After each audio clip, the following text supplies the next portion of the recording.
fox stood by a river, wondering how to gain the other side, whereupon a scorpion crept up to him and asked, "What are you pondering, O brother?" The fox stared down at the creature and replied, "I must find my way across this stream, but its eddies are deep and cold, and I fear that I may drown, having no way to guide my course."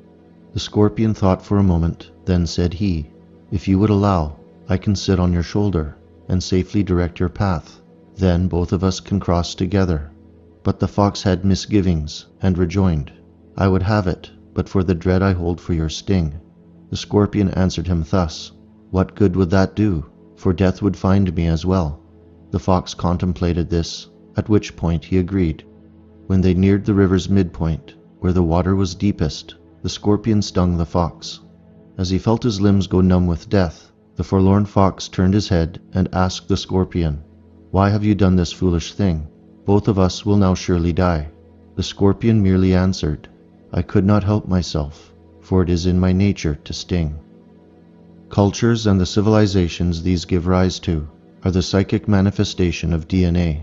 With regard to our own Western civilization, its creation and development were part of a greater genetic coding, as it was passed down through generations and time. The spatial interactions with other foreign cultures and peoples had historical influence to be sure, but the organic, European-directed civilization that was built around these exchanges had little alteration to its primary coding. Only when such interactions were purely based on conquest, where European peoples were overrun and forced to mingle with ruling foreign cultures, was this genetic material sometimes modified. But the core native stock of Europe, the Germanic northern peoples, and various lines and subclades which came before and after, namely the Celts and Slavs, have had a steady, mostly clear genetic chain for millennia, something that postmodern, politicized science attempts to obscure. The old Russian proverb of the fox and the scorpion, then, has an alarming contemporary significance. As the hostile liberal elite continues to push for open borders, while tens of millions of non-Europeans enter our ancient homelands each year, we watch in horror at this vast, unending importation of foreign DNA into our cultural midst.